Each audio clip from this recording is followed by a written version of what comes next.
हूं आपके साथ मोनिका गुप्ता और आप देख रहे हैं हर खबर। बुलेटिन की शुरुआत करेंगे खास खबरों के साथ। हरियाणा में हर रोज कोरोना के मामलों में कमी नजर आ रही है, जिसके चलते प्रदेश में एक दिन में कोरोना के 180 नए मामले सामने आए हैं और 277 लोगों ने कोरोना को मात दी है। वहीं एक दिन में प्रदेश में कोरोना से किसी की मौत नहीं हुई है। कोरोना का रिकवरी रेट भी आपको बता दें कि 98.80% पहुंच गया है और गुरुग्राम में कोरोना के 99 नए मामले सामने आए हैं, जबकि फरीदाबाद में 13, हिसार में 13, पलवल में 9 और रोहतक में 4 नए मामले सामने आए हैं। वहीं भिवानी में एक भी कोरोना का केस सामने नहीं आया है।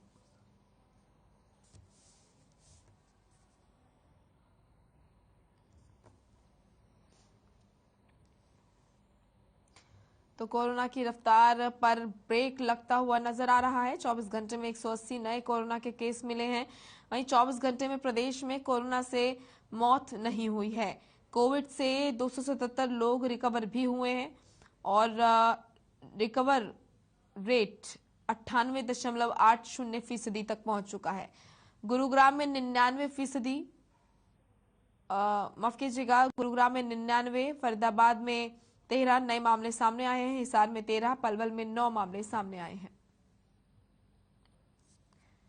तो प्रदेश में कोरोना की स्थिति लगातार अब स्थिर होती हुई नजर आ रही है। कोरोना के मामले लगातार अब कम हो रहे हैं।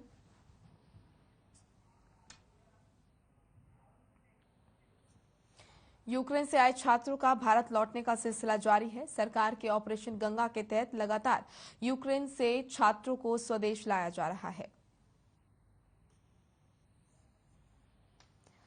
आपको बता दें कि यूक्रेन में फंसे छात्र गुरुग्राम पहुंचे, जहां पर हरियाणा के मुख्यमंत्री मनोहर लाल उनसे मिले और उनके परिजनों से भी वार्ता की। मुख्यमंत्री ने कहा कि यूक्रेन में फंसे एक एक छात्र को सुरक्षित वतन लाने के लिए मोदी सरकार संकल्पबद्ध है। ऑपरेशन गंगा के तहत छात्रों को यूक्रेन से लाया जाएगा। कई छात्रों ने अपने दर्द भी बयां किए। बच्चों को सुरक्षित पाकर उनके परिजनों में काफी खुशी है और मोदी सरकार का उन्होंने धन्यवाद किया।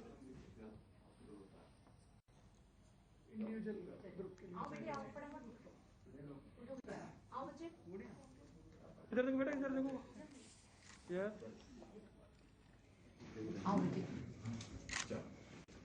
बहुत बड़ी समस्या अचानक आ गई थी। यूक्रेन का और रशिया का जो युद्ध चल रहा है, उसमें हमारे यहाँ के पूरे देश भर के लगभग 18,000-19,000 छात्र थे। हरियाणा के भी उसमें 1800 छात्र हैं।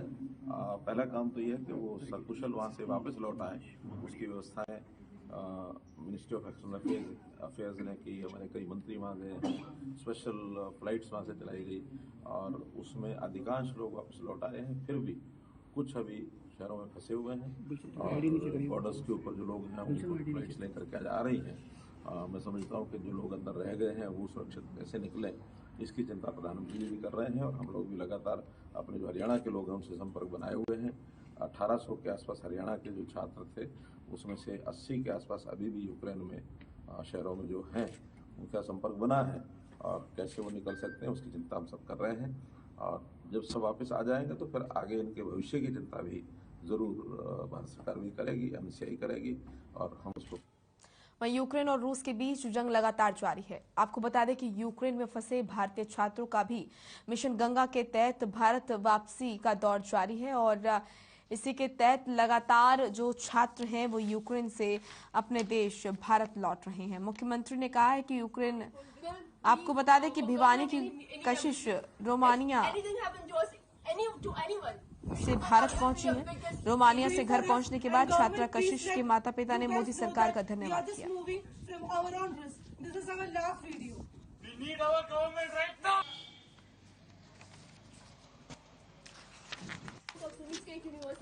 It's the 10th day of war. Today we got a news that Russia has announced ceasefire to open humanitarian corridor for 2 cities. मैं यूक्रेन चर्निवत्सी शहर में BFMU यूनिवर्सिटी, बुकोविना यूनिवर्सिटी में पढ़ती हूँ। मैं अभी 27 तारीख को सुबह भारत सरकार का मिशन गंगा मिशन के तहत वापस आई हूँ युद्ध में से। मैं वहाँ पे 24 तारीख को सुबह, जिस दिन बम धमाके हुए, कीव पहुँची थी। और फिर वहाँ से हमें रेस्क्यू किया गया। हम बहुत चल के 10 किलोमीटर कुछ चल के हम हमारी बस तक पहुँचे। फिर वहाँ से हमें हमारे हॉस्टल पहुँचाया गया और फिर वहाँ से हमें बॉर्डर तक भारत सरकार के मिशन द्वारा बॉर्डर तक पहुँचाया गया, जिसमें हमें काफ़ी परेशानियों का सामना करना पड़ा। हर जगह जाम था, लोग पैनिक कर रहे थे, धमाके हो रहे थे। उन सब के बीच में मैं जैसे तैसे बॉर्डर तक पहुंची, बॉर्डर क्रॉस किया। उसके बाद हमें काफ़ी ठीक महसूस हुआ और हमें कुछ खाने पीने को भी मिला, रिफ्रेशमेंट्स वगैरह मिली। उसके बाद हम रोमानिया एयरपोर्ट पे पहुंचे, सारे इमिग्रेशन वगैरह करके पूरी सब कुछ करके लीगल रोमानिया एयरपोर्ट पे पहुंच के हमें एयर इंडिया की फ़्लाइट आई थी। एयर इंडिया की फ़्लाइट में बिठाया गया। फिर वहाँ पे हमें काफ़ी अच्छे से हमारे साथ बर्ताव किया गया। हमें बहुत प्यार से वापस अपने देश भारत लाया गया और यहाँ पे आती कैबिनेट मिनिस्टर ने हमारा स्वागत किया। of Sunni State University is the 10th day of war. Ukraine में फंसे छात्रों की जानकारी के लिए फरीदाबाद के सेक्टर 16 में कंट्रोल रूम बनाया गया है, जहां से अपने बच्चों के बारे में किसी भी तरह की कोई भी जानकारी अगर अभिभावकों को लेनी है तो वो यहां से ले सकते हैं। बच्चे की पूरी डिटेल MEA को भेजी जाती है, जिससे उस बच्चे की लोकेशन और सारी जानकारी अभिभावकों तक पहुंचाई जाती है। ये कंट्रोल रूम 24 घंटे और 7 दिन कार्य कर रहा है। ये जानकारी फरीदाबाद के जिला उपायुक्त जितेंद्र यादव ने दी है।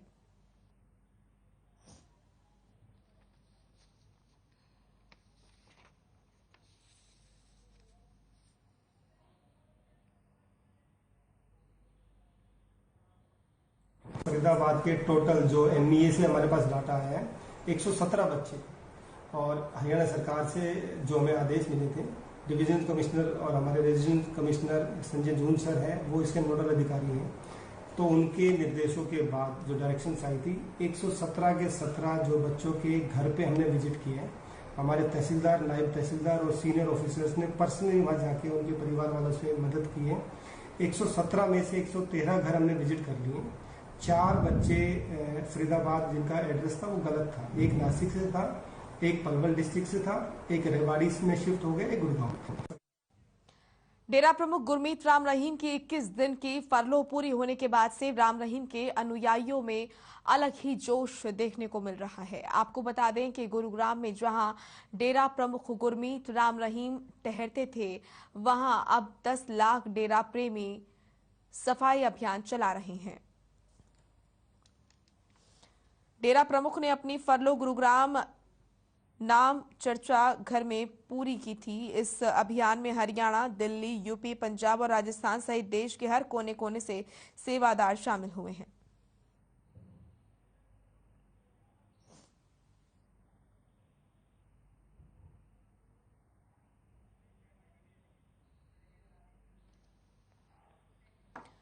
चरखी दादरी में पुलिस प्रशासन अलर्ट मोड पर नजर आ रहा है। आपको बता दें कि SP दीपक गहलावत के निर्देश पर पुलिस ने रात में नाकाबंदी कर दी और वाहनों की चेकिंग की गई।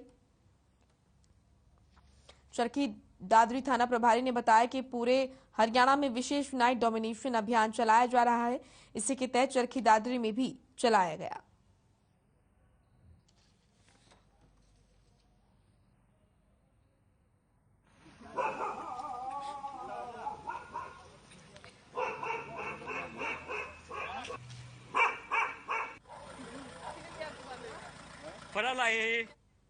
वहीं पलवल जिले के होडल में एक कपड़ा शोरूम में भीषण आग लग गई। आपको बता दें कि आग इतनी भयंकर थी कि आसपास की दुकानों को भी आग ने अपनी चपेट में ले लिया। वहीं स्थानीय लोगों ने इसकी सूचना पुलिस को दी और घटनास्थल पर पहुंची पुलिस और दमकल विभाग की टीम ने आग पर काफी मशक्कत के बाद काबू पाया।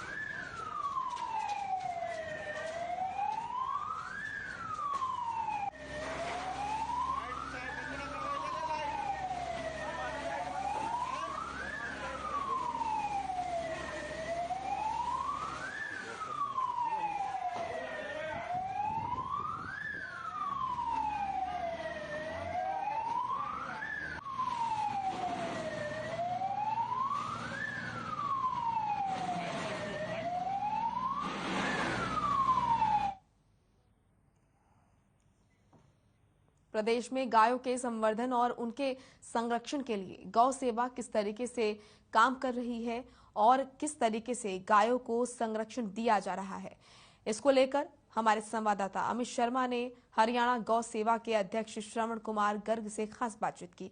आइए आपको सुनाते हैं।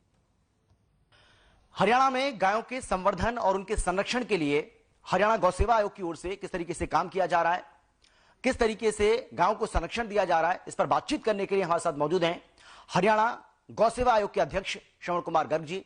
श्रवण कुमार गर्ग जी, बहुत स्वागत है आपका हर खबर पर। बहुत बहुत धन्यवाद हर खबर का।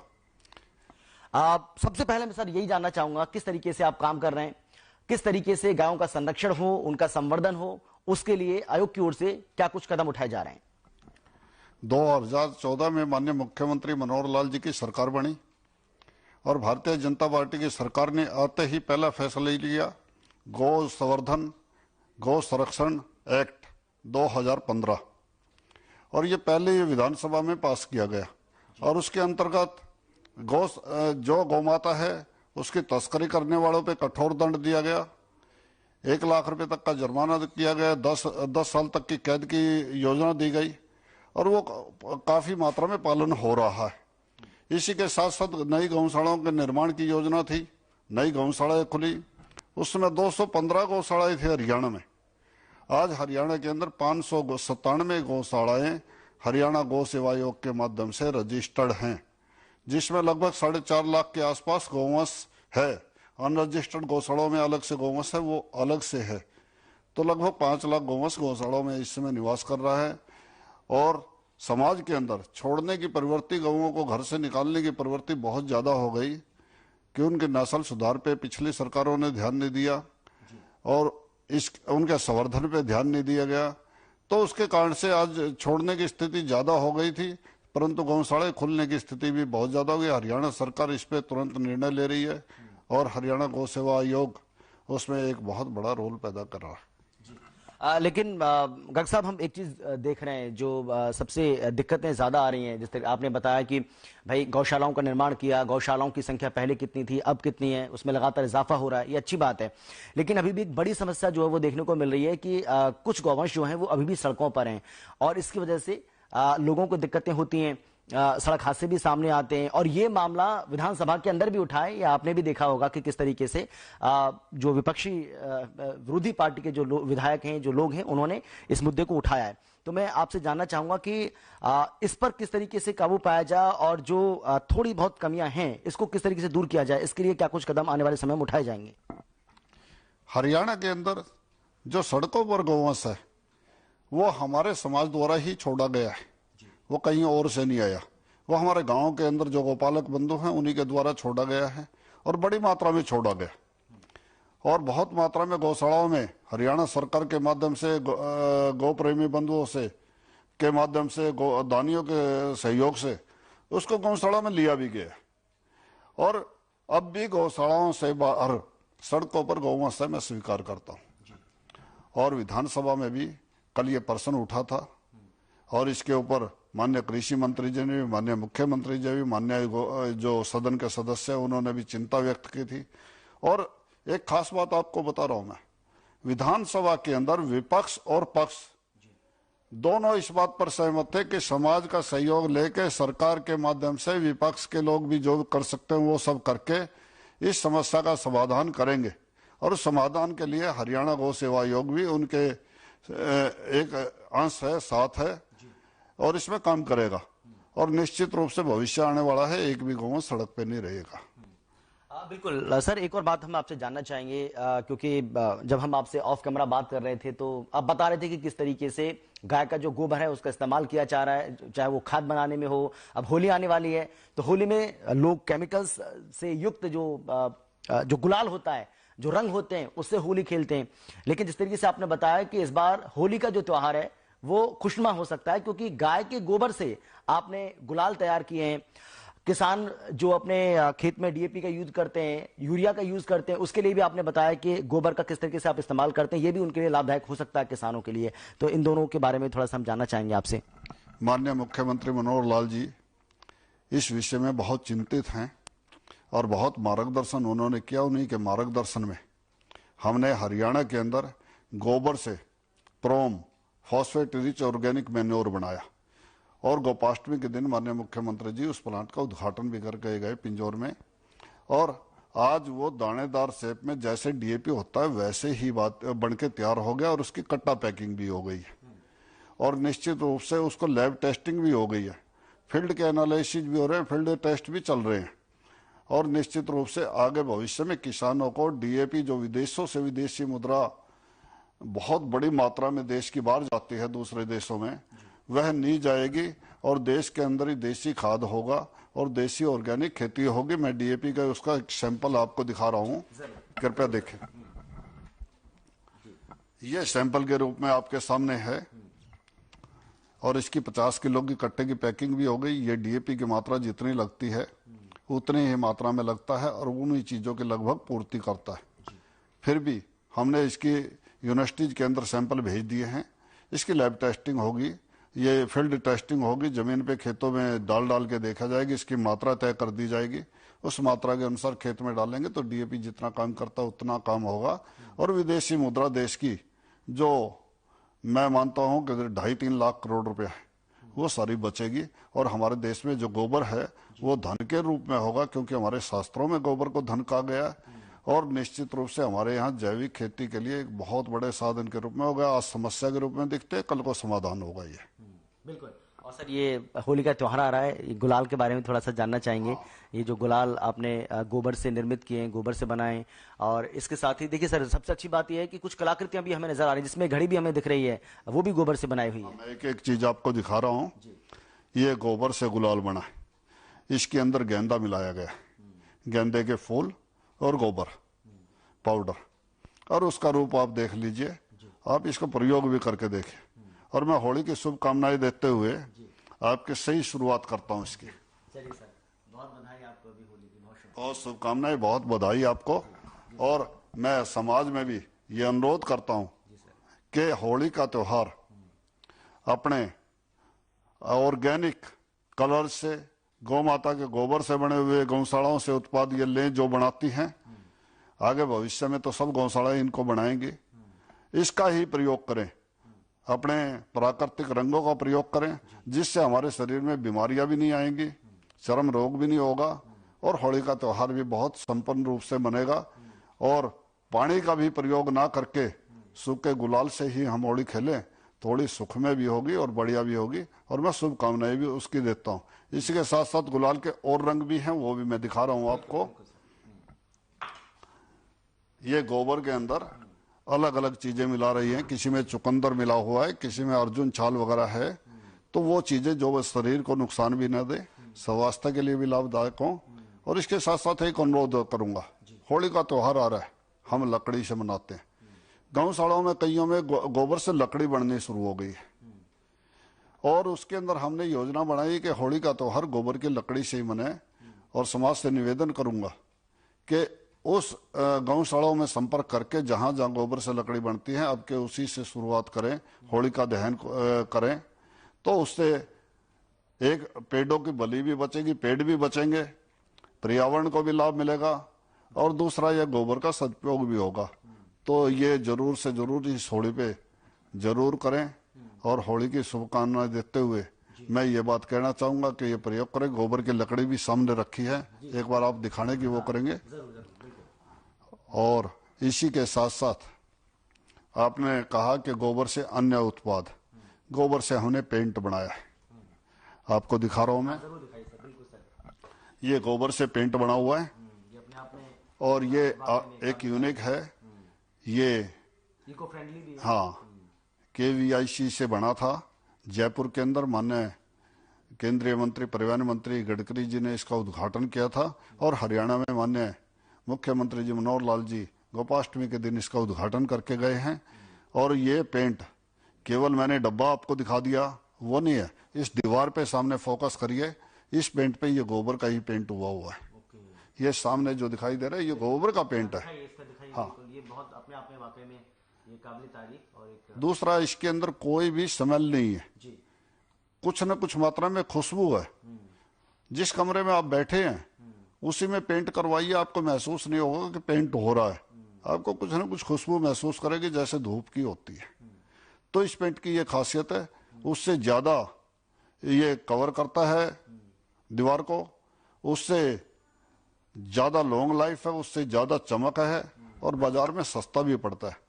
तो मैं तो अनुरोध करूंगा समाज के सभी बंधु और सरकार के माध्यम से भी हर बिल्डिंग पे ये गोबर से बना हुआ पेंट हो। गौ माता की सेवा अपने आप ही हो जाएगी। गौ माता सड़कों पे नहीं दिखेगी जब इसका पेंट बनेगा और गौशालाओं के अंदर इनकम होगी तो खिलाने के लिए होंगे तो गौशाला अपने आप ले लेंगे लोग, नई गौशाला अपने आप खोल लेंगे।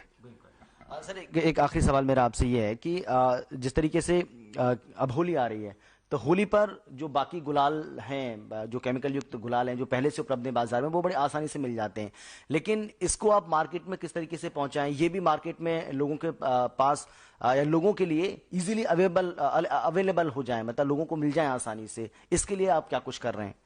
कुछ जगह पे गौशालाएं बना रहे हैं अपने स्तर पर, बहुत ज्यादा मात्रा में नहीं है, मैं स्वीकार करता हूँ अगले साल ज्यादा होंगी, परंतु प्राकृतिक रंग के रूप में, जैविक रंग के रूप में बहुत लोग बना रहे हैं गुलाल के रूप में।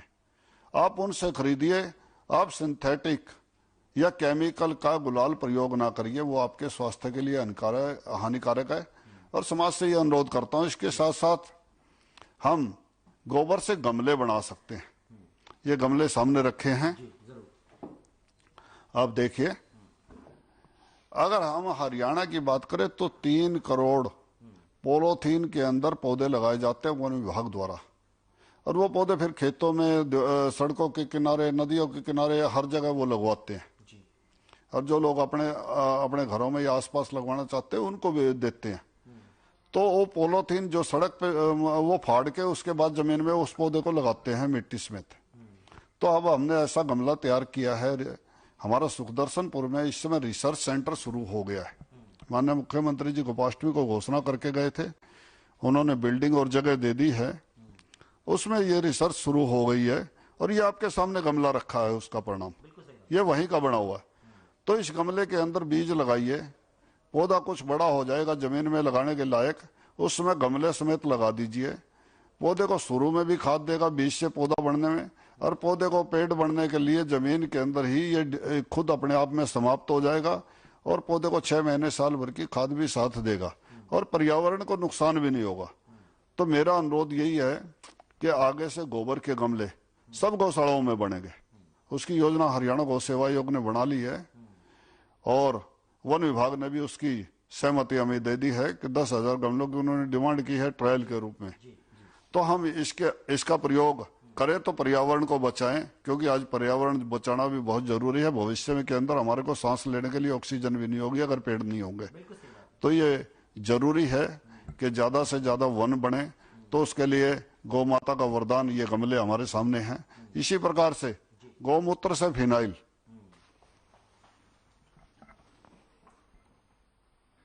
ये गौमूत्र से फिनाइल बनी है, और ये फिनाइल बनाने के पश्चात में IIT रुड़की, इसको गोनाइल कह सकते हैं हम, क्योंकि गौमाता का गोबर इसमें, गौमूत्र इसमें प्रयोग किया गया। साथ में इसमें कुछ और चीजें जैविक मिलाई गई हैं। IIT रुड़की की रिपोर्ट यह है कि 99.99% बैक्टीरिया केवल 30 सेकंड में समाप्त करती है वायरस को, नेगेटिव पॉजिटिव। बहुत शुक्रिया सर हमसे बात करने के लिए। आपका भी बहुत बहुत धन्यवाद। हर खबर के लिए मैं हार्दिक शुभकामनाएं देता हूं कि मुझे ये मौका दिया। जी, तो ये थे हमारे साथ श्रवण कुमार गर्ग जी, जिनका साफ तौर पर कहना है कि गाय हमारी माता है, गाय का गोबर, गौमूत्र किस तरीके से हमारे लिए लाभदायक है, और अगर लोग गाय की उपयोगिता हमारे जीवन में कितनी महत्वपूर्ण है इसको ठीक से समझ लेंगे तो वाकई में उनके जीवन का भी उद्धार हो जाएगा, समाज का निर्माण होगा, देश का आर्थिक विकास होगा, और न केवल हरियाणा से आगे बढ़ेगा बल्कि देश भी इससे आगे बढ़ने में उसको कोई नहीं रोक सकता है। फिलहाल इतना ही, एक छोटे से ब्रेक के बाद फौरन लौट रहे हैं। आप देखते रहिए हर खबर।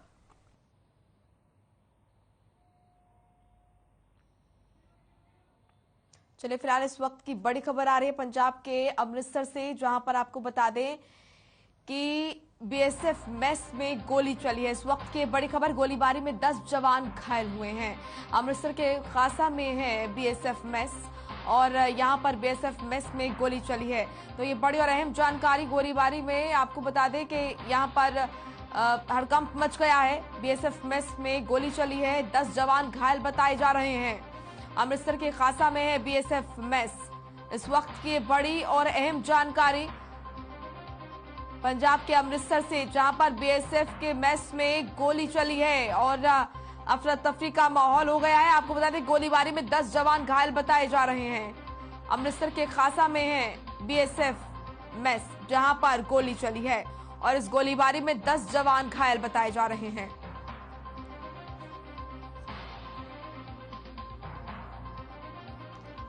इस वक्त की बड़ी और अहम जानकारी पंजाब के अमृतसर से, जहां पर बीएसएफ मेस में गोली चली। चलिए फिलहाल इस बुलेटिन में इतना ही। आप देखते रहिए हर खबर। नमस्कार।